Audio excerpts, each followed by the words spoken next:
Hello and welcome to the latest episode of the Total Saints podcast. I'm Martin Starke, and each week I'm joined by our panel of Saints experts to reflect on all things Southampton Football Club.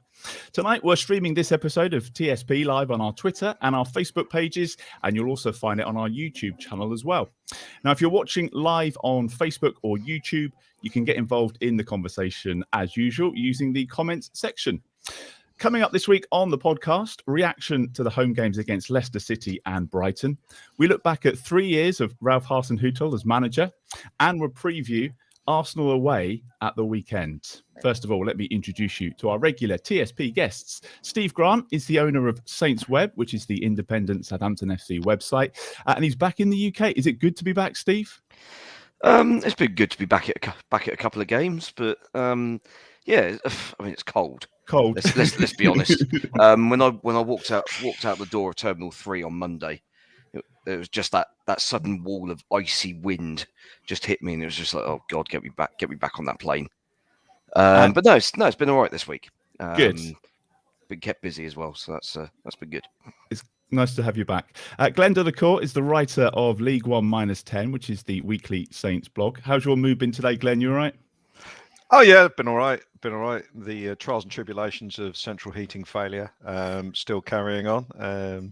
So I've got a nice bill for a new boiler coming. I'm looking forward to that. That'll be nice. Yeah, it caps off a perfect week, really. Brilliant. Yeah, and no escapism through football this week. No, not at all. Also joining us, Dan Sheldon is the Athletics dedicated Saints reporter. It feels like you've had a busy week, Dan. There's been a lot going on at the club. Yeah, it's been a fairly busy week. You could say that. Kind of 3 games in a week's always busy, but coupled with a few of the other bits that I've been working on in the background, yeah, very busy. Great. We'll get onto those later. Of course, the biggest hello and thank you, as always, is reserved to our patrons, wherever you might be listening or watching this week. Hello and welcome to episode 178 of the Total Saints podcast. Now, a 98th minute equaliser for Brighton means that Saints throw away another lead. The manager described it as a disaster, and it certainly was a disappointing afternoon at St Mary's. Dan, I'm going to start with you. One of the headlines that I've got in front of me, keeper cost us 2 points. Ralph wasn't pulling any punches after the game, was he? What did he have to say? It was really quite remarkable, actually, when he, because he normally does all his radio interviews first and then he comes to the written press, but seemingly he did it the other way around. I don't know why, but he came to us first, and normally it's me that has to go first and ask the question, which is always what you want after that. And I knew what kind of mood he was going to be in, so you try and do like a gentle kind of just toss one up and let him, hit a home run. Just sort of said, "Oh, that must feel like a defeat," and he gave a really short answer, and I just said, "Well, what happened at the end?" And then he just went off on one about Alex McCarthy, and you kind of sat there like dumbfounded. Because it's not often that managers call out players the way he did to McCarthy, and he called him unprofessional and said it wasn't acceptable. So that was really interesting to hear. And there are more experienced reporters in the press room, guys that have been doing this job for like 30 years, and they said they've never heard a manager call out a player like that. So yeah, he had an awful lot to say about McCarthy's role in what happened at the end. That's for sure. Is it all on Alex McCarthy, Glenn? What did you make of the last 10 minutes yesterday? The last 20 minutes were appalling game management. We started off with seemingly kicking the ball anywhere, no intent to attack whatsoever. And then for some reason, after Trossard, who at the end of the day is Brighton's best attacker, he went off. They're down to 10 men. We then stopped clearing the ball from defence, and Tino Livramento tried to run the ball out, got tackled, ended up giving away a free kick, which nearly resulted in a goal. It was a free kick that sort of curled wide, and we just about got away with that one. And then Ward-Prowse doesn't clear the ball and tries to play a horrible hospital ball into midfield, and that leads to it. I mean, at the time, it was right at the other end from where I am, so I didn't really appreciate that McCarthy was injured. I could see the player go back on the goal line, so I knew as soon as Mope stuck it in the net, it wasn't going to be offside. Yeah. And it's just horrible all round. But the problem started with 10 minutes before the injury and the 10 minutes that resulted from the injury. We just the last 20 minutes of actual play was shocking, and you can't just pin that on the goalkeeper. And I think it's it's the fact that he has pinned it on the goalkeeper. I think is a little bit of deflection there, because now everybody's of course cranking out the 71 points drop from winning positions stats and all that, which at the end of the day doesn't reflect well on the manager. But I just can't help but feel that a lot of the problems in the last 20 yesterday were more down to the players. It's Ralph didn't tell Prowse to pass that ball across the goal like that, did he? But on the McCarthy thing, Lianco was taking goal kicks in the first half, and I thought it was just a sort of tactical thing, because he's good on the ball sort of thing. They'll try and play it out through him. But so I suggest that McCarthy was having a problem in the first half. So they would certainly have known about it at half time. And you would think they would have said, okay, if this gets any worse, you're going to have to let us know and come off. So I think it's a little bit disingenuous what's going on. And the fact is that we didn't have, I might be being a bit harsh here, we didn't have a proper reserve goalkeeper on the bench. I think that probably played a part as well. Yeah, it's a point that certainly feels like a defeat. Where did it go wrong for you, Steve? Yeah, I mean, for me, it's a case of personal responsibility. I mean, players get tired late in games. We know that, and that affects your sort of mental concentration and things like that. But I mean, as Glenn mentioned, Tino's got to just stick his foot through that one where he dallies on it and then bundles the lad over on the corner of the area. Prowse again. I mean, with Brighton pushed up so far, a long ball over the top, and you've got any one of three fairly quick attackers to run onto it and potentially then get the clinch in second goal. But I mean, ultimately that game should have been put to bed by half time again. I mean, we'll obviously come on to the Leicester game a little bit later, but 2 games in a week where we've been so far and away the dominant side in the first 45 minutes that the game shouldn't have even been close at that stage. So it's frustrating. I mean, to be honest, for probably 80 minutes of yesterday's game, we were excellent, and we were good value for, as I say, good value for a more comfortable win than we were kind of on track to get. And yeah, it's just so frustrating, but also so equally predictable. Yeah, it is proper sort of Groundhog Day stuff, isn't it? That we find new and inventive ways to toss away points in sort of late in games. It certainly feels like we've been there before. You're nodding your head. One of the best performances for the first 70 minutes. Everything seemed to click, and bar getting that extra goal, it seemed like it was going well, and it was a good start, and they were really working hard. Some good individual performances. Yeah, but I feel like we've probably said that since August. Really, I kind of think you could probably go back and listen to any podcast we've recorded since the start of the season, minus probably the Liverpool game. I'm trying to think of any other games where they've not been in it at all.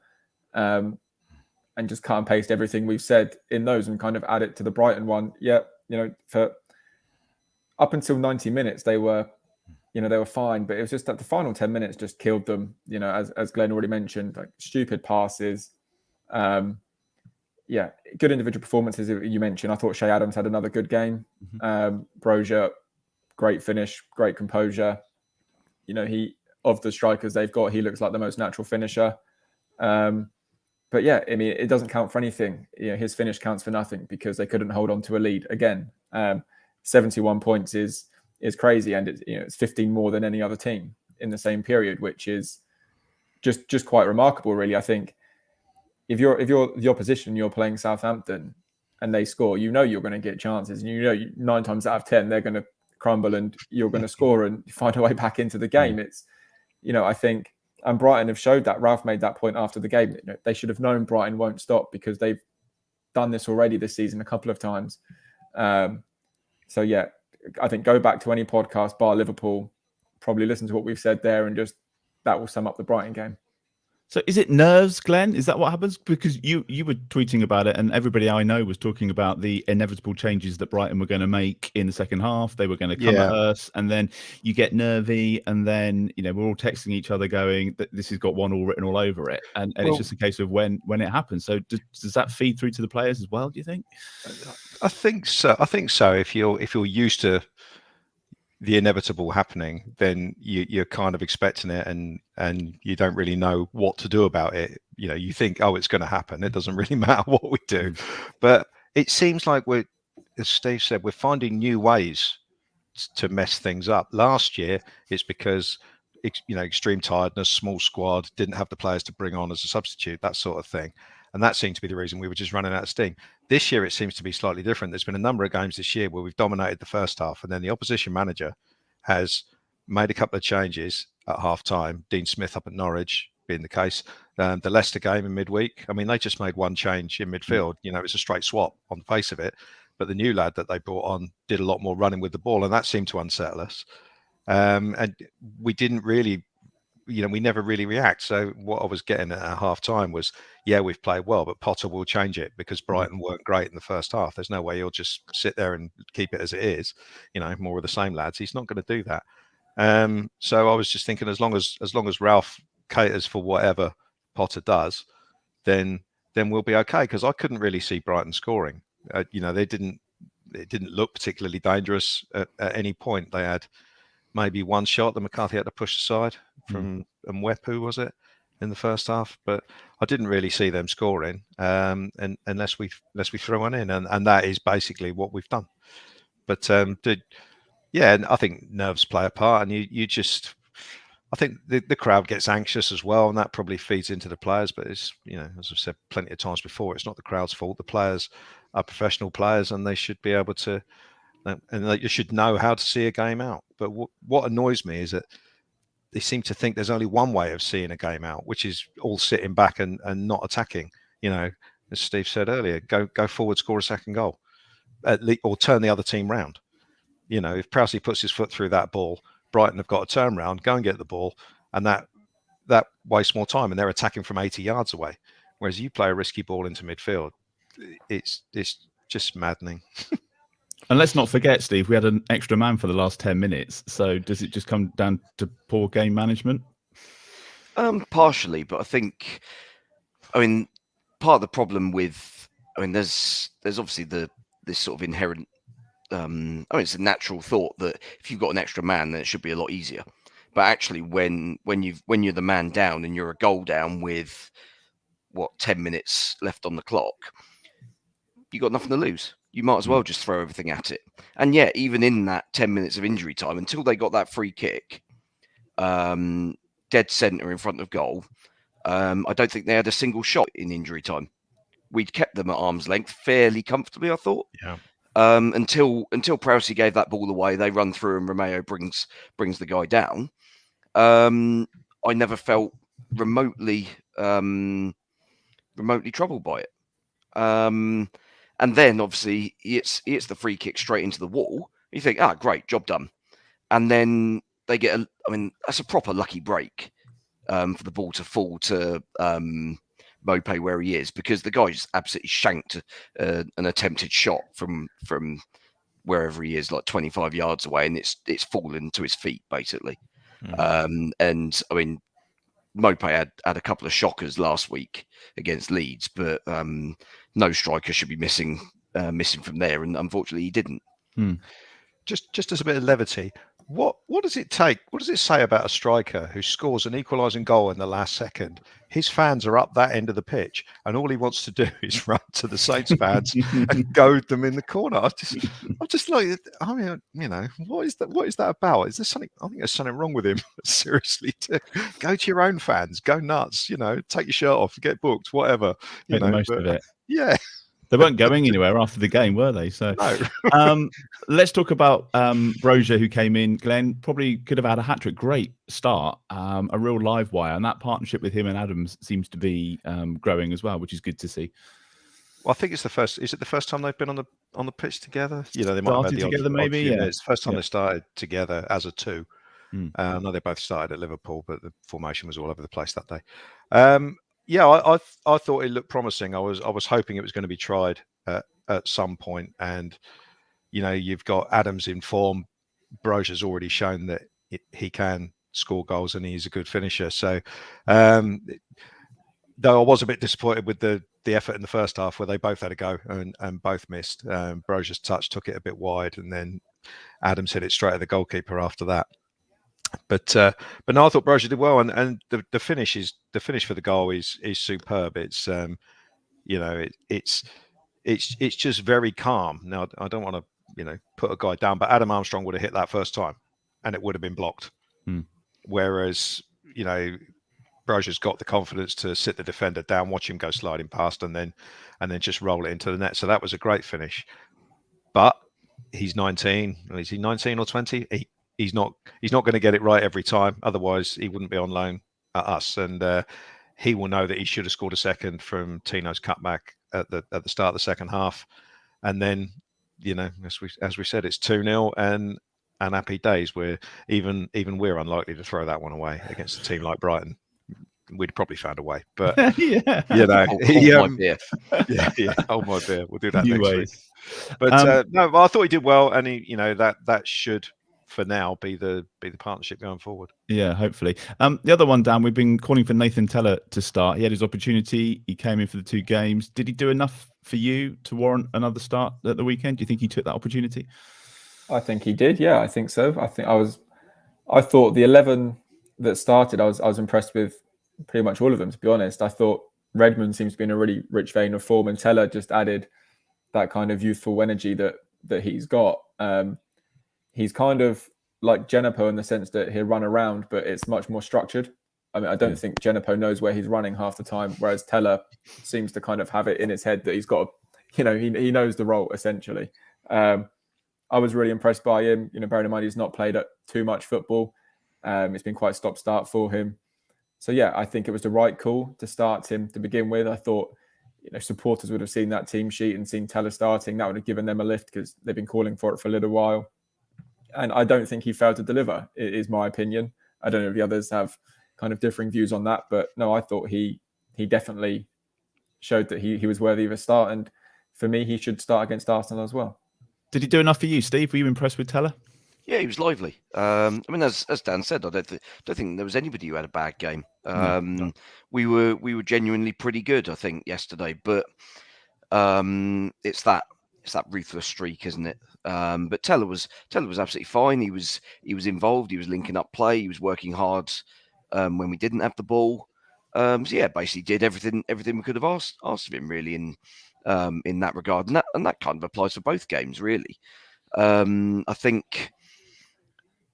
No huge surprise that he tired as the second half wore on. As Dan said, he's not played a huge amount, so got to kind of ease him back in gently to an extent. But no, it bodes well. And I mean, let's be honest, everybody's going to be getting plenty of football over the next month or so with the number of games coming thick and fast. Obviously, FA Cup draw tomorrow night, isn't it, as well? So find out who we've got in the. Pompey. No, it won't be with it. No. Oh, that was a shame, wasn't it? What a some fine home defending in injury time on the south coast. But plenty of games coming up, so you're right. Glen, a word for Nathan Redmond as well. Yeah. As well as the point that's been the stat that's been shared about the 71 points lost. There's also been the one going around about the assists. Is it the first player to? I think it was 4 assists in 4 consecutive home games.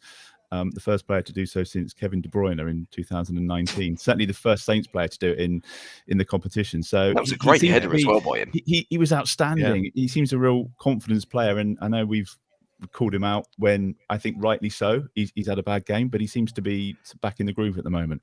Well, I don't think it's a coincidence that to me he always plays better on the right hand side. The cross he put in for Che Adams' header against Leicester, he wouldn't have done that from the left-hand side. He'd have been chopping back onto his right foot, and I've been very impressed with him playing down that wing. And he's a player who sometimes doesn't need much encouragement to turn back and play the safe ball. It seems that when he's on the right-hand side, he knows that he can knock the ball forward and just whip it over, and that seems to work better for him.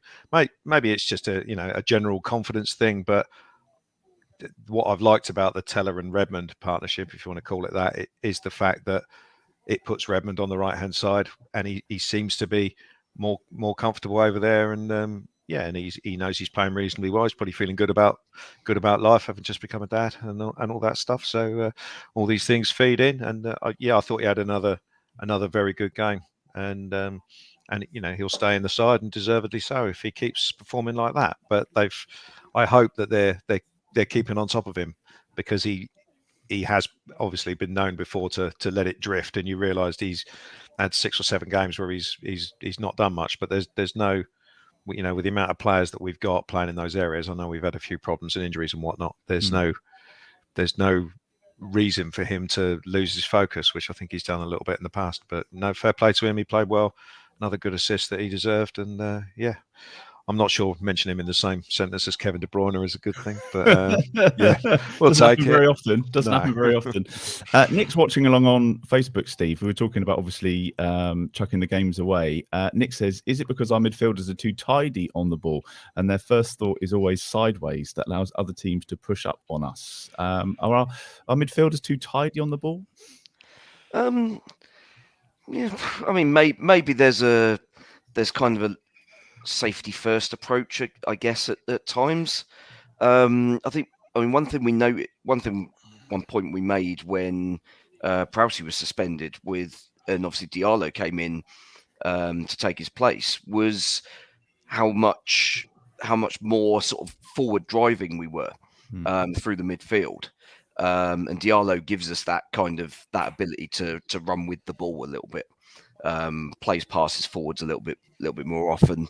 To be honest, maybe Prowse should have passed it sideways for that one. Then someone else could have put their foot through it and chucked it 80 yards up the pitch. But I don't know if it's. I don't think it's necessarily a sort of tactic on the part of the opposition that Romeo and Ward-Prowse are neat and tidy on the ball, therefore we'll put pressure on them. I think it's a situation where we're ahead in a game, and therefore the opposition have got to put us under pressure, and that's the way that any team in that position, in that situation, would go.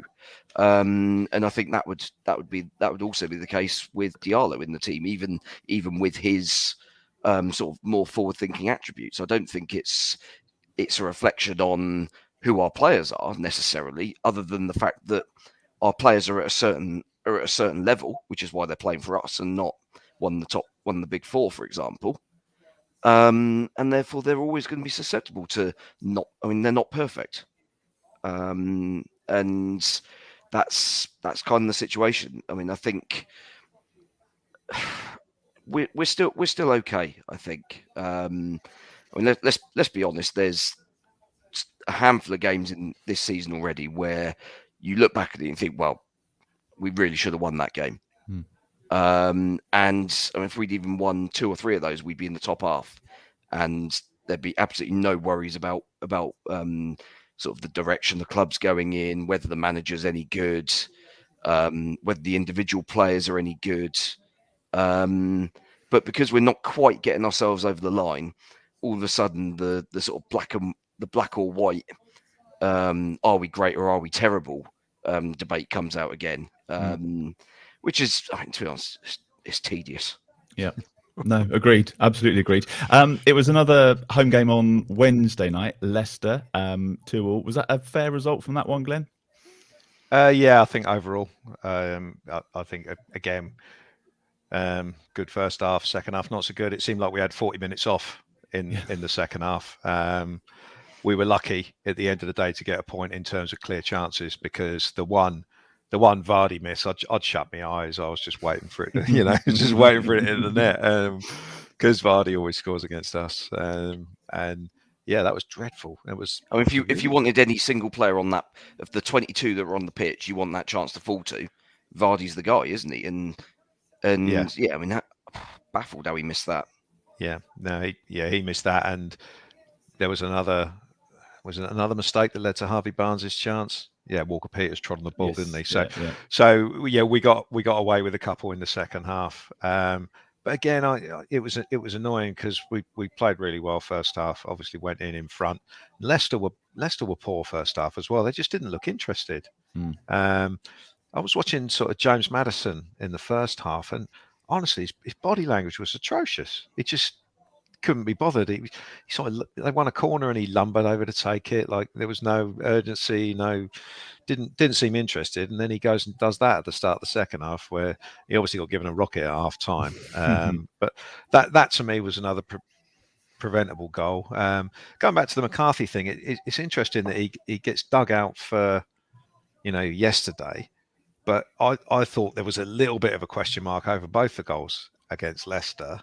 Yeah, the harsh. It's not the worst thing I've ever seen, but and we had the Norwich game before that, and he didn't get dug out after those, which I find I found myself arguing with somebody on Twitter about why McCarthy should be number one, Dan. So I've started taking on your argument now. I feel like I'm going to die on your hill arguing why Alex should be number one.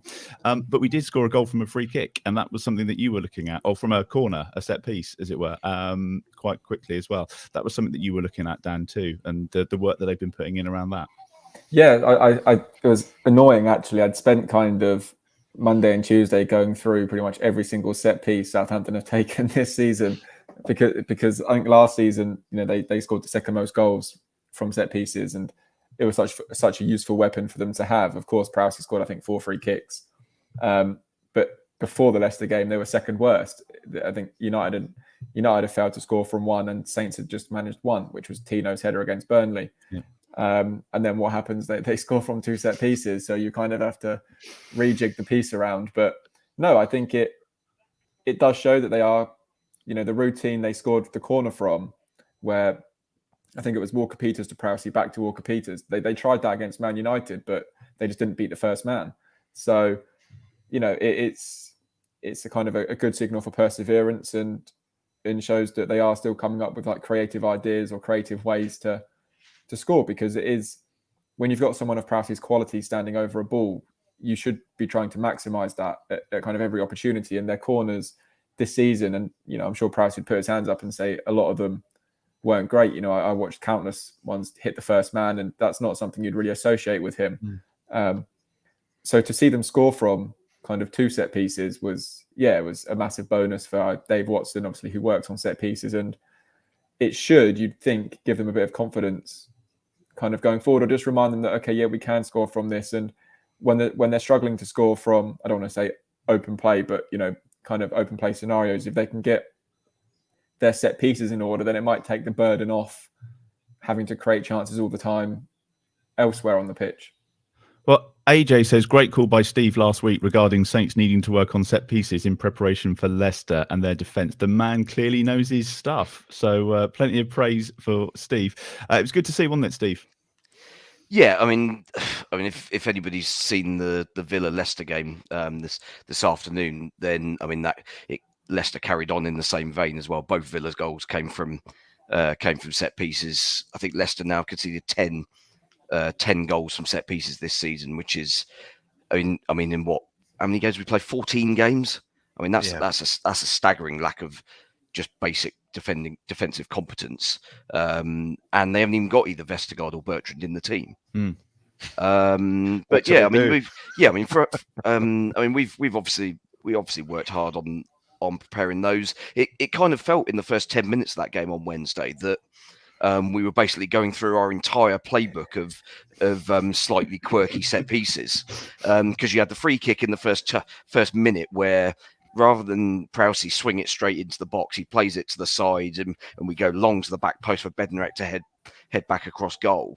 And then obviously we have that the corner where Bednarek gets the goal, where Teller's gone across to take the corner and does a quick 1-2. Yes, Teller, actually, one thing to be said for that, Teller does really well to make sure he's back on side before the return pass is played to him. Because I've seen countless sort of set piece routines like that go horribly wrong, where you just the taker is just dozing and gets flagged offside because they've not realised the defence is stepping out. But no, I mean, it's good preparation, good props for Dave Watson, who obviously no longer a goalkeeping coach, has turned into some sort of set piece coordinator. And obviously listens to the pod. Maybe he heard you last week and maybe he was like, we need to mix up a bit. Perhaps that's what's going on there. Great to see. Arsenal on Saturday is going to be an interesting one. What have you made to their start to the season, Glenn? What we're expecting from Arsenal on Saturday? Well, they were 3-3 at the start of the season, weren't they? And Arteta was the worst manager ever. And Arsenal fan TV was going mental like it always does. And so they were bottom, and Tottenham were top. So yeah, they weren't terribly happy about life, but they then had a run of fixtures against teams that you would normally expect Arsenal to beat, and they won most of them. So suddenly their start doesn't look bad. As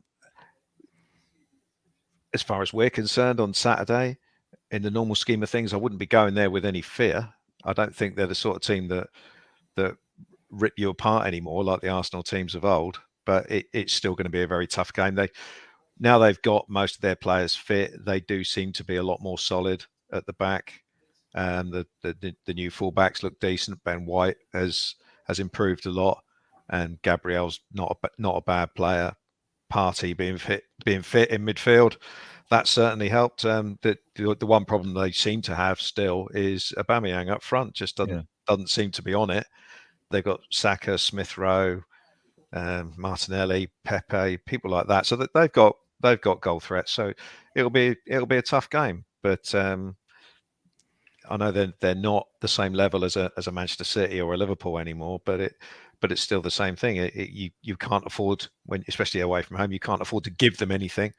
They've got to earn their goals, and we've got to keep it tight, stay in the game as long as we can. And I don't really see a reason why we can't go there with some confidence of getting something, but we've got to play well, obviously. If we don't, it's going to be another long afternoon. Yeah, it could be.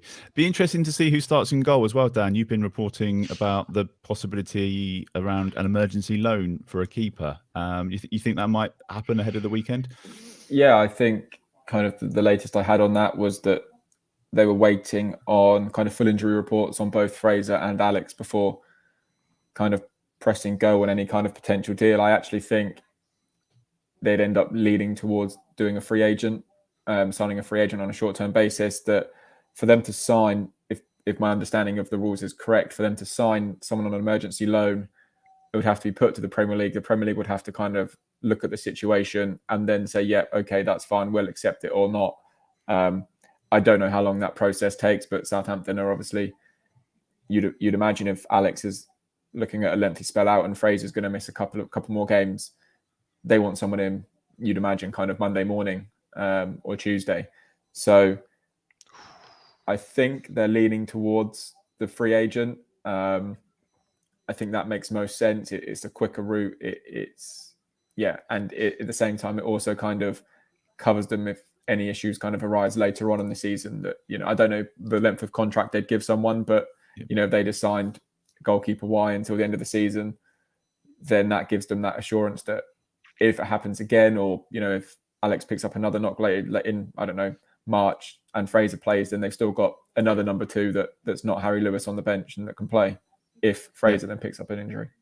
It's crazy how we've gone from debating which one of the two should start, and now it looks like neither of them are going to start on Saturday. Salazar and Romeo are also going to be missing because they picked up their 5th yellow cards, so they're not going to feature against Arsenal. Steve, does that make the task even more difficult? Because that's 2 players that have been doing quite well for us. Yeah, definitely. I have a sort of relatively low confidence in us throwing Jack Stevens straight into a game against Arsenal, having been out for the past 2.5 months. I think that's a concern, and you could see Salazar's reaction to his booking was very much, oh God, what have I done? Romeo's one, he kind of had to take one for the team in the position. But Salazar's one was, it was in their half in a completely unthreatening situation. So that was annoying. but yeah, it's certainly not ideal. I mean, I don't know what the situation is with Diallo. I don't think he was on the bench Saturday. Yesterday? He was was. he? Oh, Yeah, was he? He Okay, was, so he's back. So Diallo and Prowse probably come in, but then it's not a particularly defensive minded central pivot. That is it. It's What's the deal with Bednarek? How long is he out for? Anyone know? Ralph hasn't said. Calf, is it calf muscle? Yeah. They all have calf muscles, don't they? They all have calf injuries. That's kind of like de facto. The default. They might. It's either Jack Stevens or it's someone from the B team, isn't it? I think someone could probably leave in a neck brace, and Ralph would still say they had a calf injury. So. It's going to be an interesting game. Yeah, so presumably it's going to be Stevens and Lianco as the central defensive two, which, I mean, individually they're fine, but obviously they've not played a single minute together. So that's a concern against a decent side, but not a spectacular one. I mean, Arsenal are one of these teams who, at the moment, they're basically beating the teams you would expect them to beat, and they're losing to the teams you would expect them to lose to. Yeah. And yeah, I mean, we're going to have to do something fairly special to win up there. I mean, we've got a terrible record at the Emirates anyway. Obviously, won there twice in the League Cup, but league games I don't think we've ever won there. So yeah, we'll do well to get a win there, but I mean, who knows? If we suddenly find a newfound defensive resilience again, then anything's possible. It'd just be like us to go there and get a win, won't it? A couple of other things we need to talk about, but first let's do our predictions for that game. Just looking back, Leicester, Dan, I think you said 1-1, so you were probably closest with the score draw. Brighton, Glen, 1-1. Oh, really? Little round of applause for Glen actually getting a prediction right. Yeah, I'm really pleased I got that right. Delighted. I must admit, I did put some money on 3-2 to Leicester at the moment that Bednarek scored. Just because whenever he scores, we lose 3-2, right? Yeah. Yeah. So I was quite relieved that I didn't cash out on that one. You can thank Jamie Vardy for that. Well, yeah, there is that. Glen, do you want to go first with the predictions for Arsenal then, since you got it right at the weekend? No. Okay. What should we say? Arsenal. Let's go. No, I think we'll be half decent. I think we'll be tough for them to beat, but I think they will beat us. So I'll go 2-1 to Arsenal. Okay, Steve. Yeah, I think we're going to be too concerned with how we look defensively to be able to make too many inroads the other way. So I think probably a comfortable 2-0. Cool. And Dan? I think 3-1 Arsenal. 3-1. Okay. Somebody did ask last week why I don't make a prediction anymore, and I kind of feel like 3 people getting it wrong is enough. But if someone wants me to chuck my thoughts into that, I was thinking about this today, and I think we'll probably I can see us losing 2-0 at Arsenal, chasing the game and getting caught on the break maybe. So if I get it right, then I'll carry on predicting. So that was a very detailed score prediction as well. The other thing to talk about today is 3 years in charge for Ralph. Today marks 3 years since he took charge at Southampton. So a couple of minutes just to look back and discuss whether we're a better side. 3 years on, we certainly agreed that he looks a bit older, more than 3 years old. Have we progressed under the manager? If we haven't, is it down to him? Is it the squad? Is it the investment? What are your thoughts, Glen, on 3 years of Ralph? I feel at the moment that sums it up. Yeah. It's a bad day to ask, isn't it? Straight after what's happened yesterday. 3 years ago, Mark Hughes was in charge, and we were a shambles. We were a shambles. So Ralph's had a lot to deal with in terms of sorting the squad out. We had some poor players, we had some big money players not doing anything. We are undoubtedly better than we were when Mark Hughes was in charge. There does seem to have been a little bit of stalling of progress over the last, certainly in terms of results, over the last year. You have to say that the lack of wins in the last sort of year is there for all to see. I don't know. I feel we're actually relatively close to being a decent side. It just seems to be that just small details at the moment. I'd like to think that we are going to turn a corner and start turning these bad draws like yesterday into wins. So I think we're a better side. We are decent a lot of the time going forward, but we don't score the goals that we should. We all know that. And you always have to remember that we are, in terms of what we spend and the wage bill we've got, we're probably performing where we should be, if not slightly better. Yeah. We were talking about Brighton fans the other week, sort of moaning because they weren't fourth in the league anymore. And they were sort of punching far above their weight at that particular time. And I always think you've got to stay humble as a Saints fan and realise sort of like where you are, where you've come from. We've got the issue with the ownership that everybody knows about. We're still recovering from the pandemic and stuff like that. But back to Ralph. I mean, you talk about him looking older. He's the same age as me, and I look a lot older than I did 3 years ago. So I'm not sure it's the job.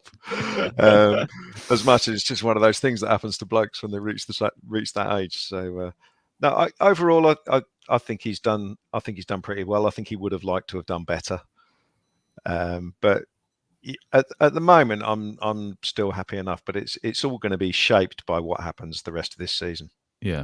Definitely. Steve, what are your thoughts on 3 years of Ralph and going forward? Yeah, I largely agree. Well, I mean, while kind of the time under Hughes was kind of just dull and not really going anywhere for the most part, I think under Ralph it's been proper sort of peaks and troughs. There's not been a lot of sort of we're just quite happy plodding along here. There's been some real high highs. So when obviously first half of last season when we were top of the table for 2 days, but also comfortably around that sort of top 4, top 6 up until the new year really. When it all when the tears on the pitch after Liverpool, it kind of all went a bit tits up, didn't it, for a couple of months, where basically everybody suddenly got injured at the same time. I think lessons have been learned from that, in that we've now got a much deeper squad. We've got genuine options to replace current first team players in most positions. Aside from another sort of ridiculous injury crisis where everyone's out. I mean, obviously, goalkeeper situation is a problem. Yeah. But that's fine. Willie Caballero will come in. It'll be great. What could possibly go wrong there? But no, I think overall it's, as Glenn said, it's better than it was 3 years ago. Yeah. We've made steady progress, and ultimately a lot of the negative things have happened. Ralph could reasonably point to a lot of sort of mitigating circumstances. The condensed season last year clearly played a big role in us falling to pieces, sort of at the turn of the new year. And I think he's getting better at certain things that we've often complained about, like the timing of his substitutions, sort of reacting to opposition changes. So he's getting there. He's not perfect, but at the end of the day, if he was, he wouldn't be managing us. That's true. That is absolutely true. Dan, you've probably spent more time with Ralph than any of us. Is he still learning on the job? How has he changed in the 3 years since you did that first press conference? He's certainly aged. He's grown a beard. Brought a waistcoat. He's changed his dress sense. He's pulling out Windsor knots to with the top button done up. No, I think he's always learning. He has that kind of saying, doesn't he? If you don't win, you learn. And I think, as Steve's already mentioned, with the subs and kind of getting outwitted by managers and stuff, he's got a lot better at that. He's still not perfect, but then as Steve said, if he was perfect, he'd be managing, Liverpool rather than Southampton. I think the issue would be if he kind of wasn't learning, and I don't think he's going to stop learning.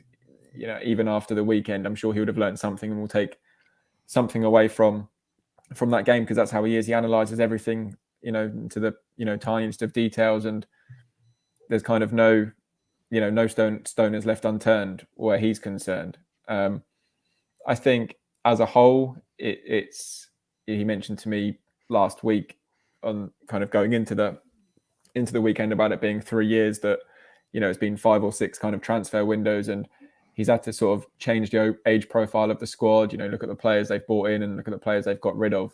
I think I asked him as a kind of a joke if you remember his starting 11 against Cardiff in 2018, and it had Charlie Austin leading the line, Lamina starting in midfield, Matt Targett was left back, Jan Valery started as right back, Vestergaard was playing.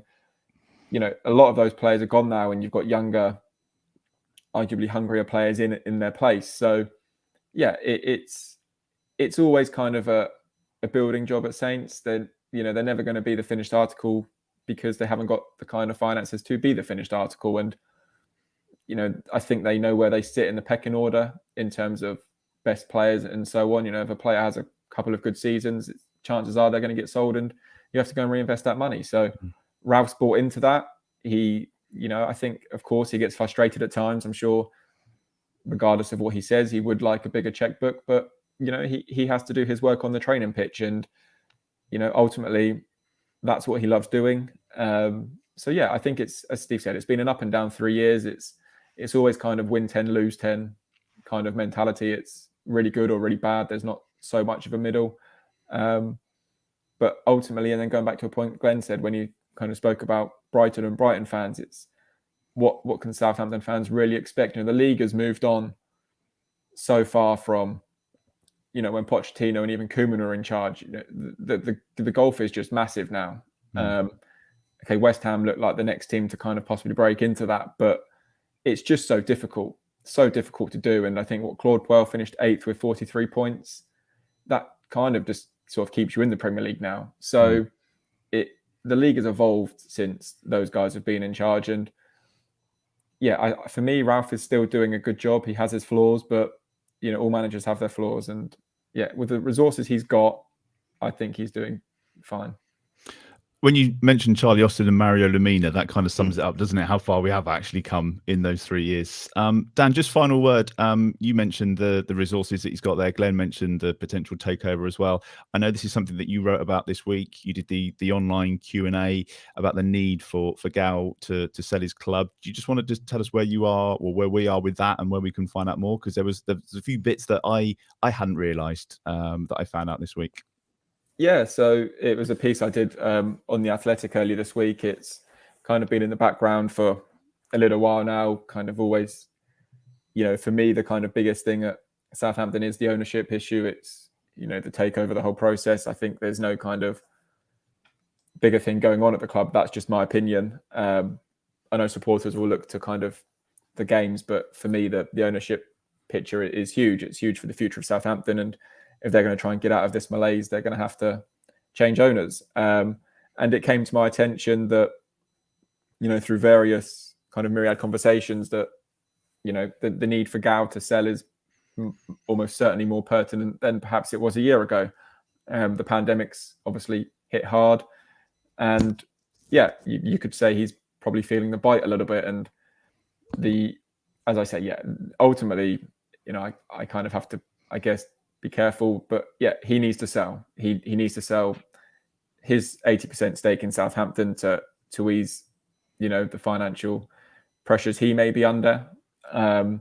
So that's kind of where we are. And I think, for Southampton, they obviously took out this loan, the MSD loan, that has got them through the pandemic and is kind of continuing to get them through the pandemic. And I reported before that, they have an option to borrow another 20 million as part of that clause.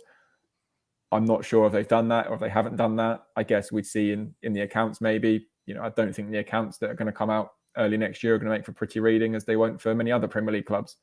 So yeah, it was back to the kind of the takeover. The information I had was that there was 2 groups that I don't want to say were really far down the line, but were certainly a lot further down the line than others. And to my knowledge, one of them, is kind of has the idea of the multi-club model, which, as I made the point I made in the piece, that's very kind of common now among would-be investors. It's seen as like, City Football Group or something like that. I'm not saying that will happen at Southampton. They might not end up buying the club. It was also said to me, look, they could ring up on Tuesday and, a deal could be done, or they could ring up on Wednesday and say, no, thank you. And you're back to square one. It's that, Southampton are in that mix. And yeah, for me, it's quite a big issue. And, the sooner they can get sold to the right people, the right owners, then, ultimately the better. Yeah, definitely. It's worth a read, by the way. Go and, if you haven't seen the article yet, do dig that out. The other thing I wanted to mention was the Spotify Wrapped numbers have been released this week. This is where Spotify listeners get a bit of a deep dive into their most memorable listening moments of the year. And I have to say, thank you to everybody who got in touch to share with us that we were their number one podcast. So that is very much appreciated. So thank you. Thank you for listening. We've covered a lot today. I think that's it for episode 178. So my thanks to Steve and to Glen and to Dan. Thanks also to our Matt Letizia tier patrons. That's Colt Baker, Dave Ernsberger, Ed Busy and Phil Cook, and also Nick Reed, who's in our Francis Benali tier. You can find out more about becoming a TSP patron and all the benefits that come with that over on our website. And don't forget to follow this podcast wherever you're listening and leave us a review if you would. On the socials, it's at Total Saints Pod. That's Twitter and Facebook. And you can always get in touch during the week and comment on anything we mentioned today via the website. Thank you for listening. Thank you for watching. We'll be back to discuss the Arsenal game next week. Have a great time.